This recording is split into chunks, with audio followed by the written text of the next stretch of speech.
Hello everybody, welcome to Wild Boy Movies, the place to talk movies, and we got ourselves the second trailer for Spider-Man Brand New Day, after what feels like been a while since we got that first trailer, and especially after the trailer leaked online last week. So what I'm going to be doing in this video is I'm going to be giving you guys my thoughts on the second trailer for Spider-Man Brand New Day, as well as going ahead and breaking it down and speculate what could be going on based off the new information that we got in the trailer. But be sure to hit that like button, subscribe if you haven't already, and comment down below your thoughts on the Spider-Man Brand New Day second trailer. And if you haven't already, be sure to go ahead and check out my trailer reaction for this trailer.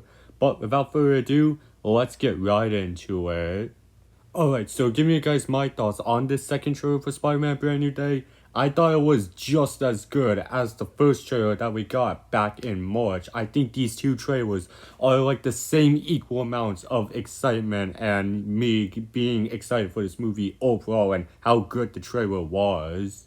But yeah, my excitement for this movie has definitely gone up, especially with some of those reveals that we got in the trailer. Which, speaking of, let's now go ahead and break down this trailer and speculate where things could go with this movie. And I want to go ahead and start off with Peter Parker's mutation that he's having in the movie, because we do get to see shots in this trailer more of Peter Parker's eyes going black, and when we see those eyes go black, he does not hold back whatsoever. Now, I'm not saying that Peter Parker is going to go around brutally beating people up like the Punisher with lots of blood and gore, because this movie is PG-13, but he is not holding back his punches whatsoever whenever he has those black eyes in the trailer. We see that with Peter Parker fighting the Scorpion and Spider-Man fighting the Hand, which, yes, the Hand are officially confirmed for Spider-Man Brand New Day, thanks to the Spidey Tracker website from yesterday. And I gotta assume that this is part of his genetic mutation that Peter Parker is going to be going through in the movie, where he does get organic webbing. And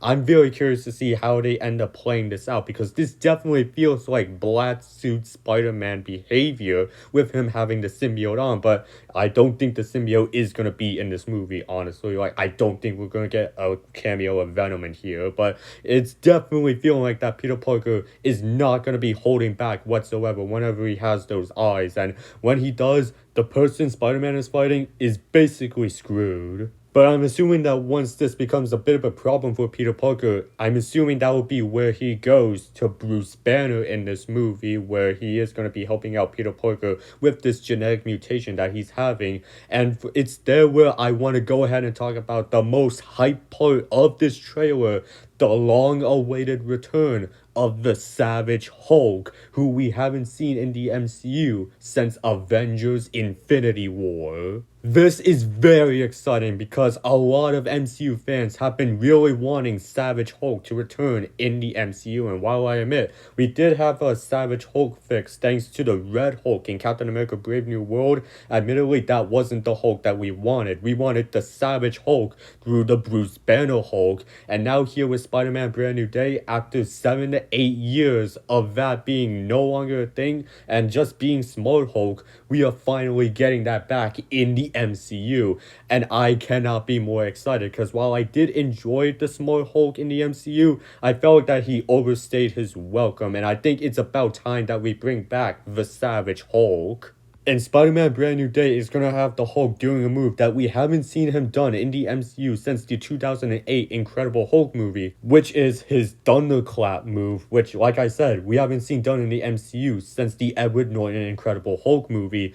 And it's cool to see that it's going to be returning in Spider-Man Brand New Day. And I even like the shot where they have Hulk doing his Thunderclap move with Spider-Man being affected by that blast. I'm going to be very curious to see how they explain the Savage Hulk returning, whether that be another mutation that Bruce Banner is going to be going through, or if it's going to be done by Sadie Sink's mystery character, which, let's admit it, is most likely going to end up being Jean Grey, aka the Phoenix from the X-Men series, which I definitely think that is most likely something that's going to be going down, especially since Sadie Sink is going to be in Avengers Secret Wars. With her having her mind-hopping abilities that we do get to see in the trailer, I'm wondering if that will be the explanation on how Savage Hulk will be returning in this movie, which I honestly would have wanted it to be Mr. Negative being the reason that Savage Hulk comes back, but Mr. Negative is not in Brand New Day, so that theory is not going to end up happening.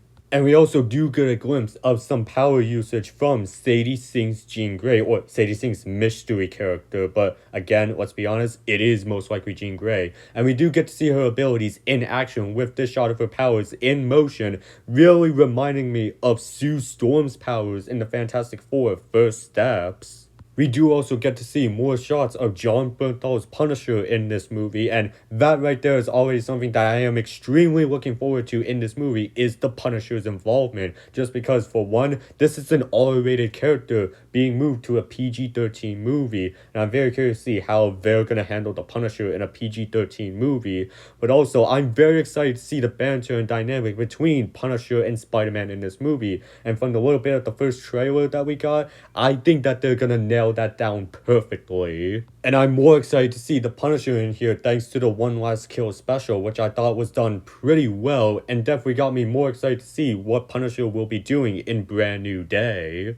But also, can we go ahead and talk about the moment in the trailer where Spider-Man is fighting the Hand in prison, where Spider-Man does a web tornado? Like, that is very awesome and cool, and some of the cool things that director Destin Daniel Cretton is implementing into the Spider-Man movie, which I'm very excited to see, given that I really enjoyed Shang-Chi and Wonder Man, and I think the action in Shang-Chi was done pretty well, so I think the action in Brand New Day is going to be done pretty well as well. Really, the only complaint that I have with this trailer is honestly, why have we not seen Tombstone yet at all in any of the marketing? Because we do know that he is going to be in the movie. In fact, we heard his voice in the previous trailer, and we even got a look of him in a Lego set of that tank chase scene. So we know that he is indeed going to be in the movie, played by Marvin Jones III, who voiced him in the Spider-Verse movies. So why is Sony not going ahead and showing him off in these trailers? I understand the reports that he has like a small role in the movie, but still, I think that they would go ahead and show him off like a little bit, like maybe one scene in the trailer, but no, we have not seen Tombstone in the trailers whatsoever.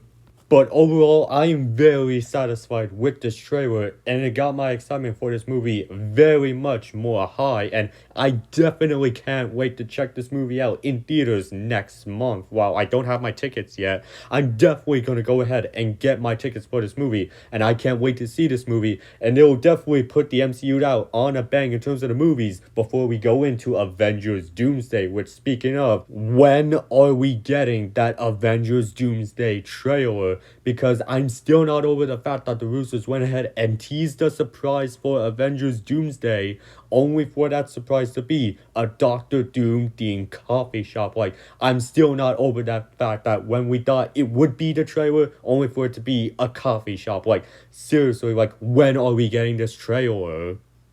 Last thing I will say about the Brand New Day trailer is I'm loving the visual look of this movie. Like, this water tower shot from the first trailer compared to the water tower shot that we got in the second trailer, you can see that the effects like improved, and I'm just loving like the visual look of this movie. I am really digging it, especially the shots of the Hulk doing his thunderclap in the hallway and that blast like sending Spider-Man down there. Like, I'm just really liking the visual look of this movie, and I do think that this could be the best looking Spider-Man movie. I mean, we already got the best live-action Spider-Man suit for Tom Holland Spider-Man anyway. And that suit will be coming to Spider-Man 2 on PS5 and PC, by the way. But this is where I want to pass it off to you guys. What do you guys think about this second trailer for Spider-Man Brand New Day? Are you excited for the movie? Are you liking the visual look of the movie? Are you excited as I am that the Savage Hulk is finally returning to the MCU? And what other theories can you make out based off the information from this trailer? Be sure to let me know all of that down in the comments section, and while you're at it, be sure to hit that like button, subscribe if you haven't already, and again, if you haven't already, be sure to check out my trailer reaction to this trailer. And I will see you in the next video, and have a great day.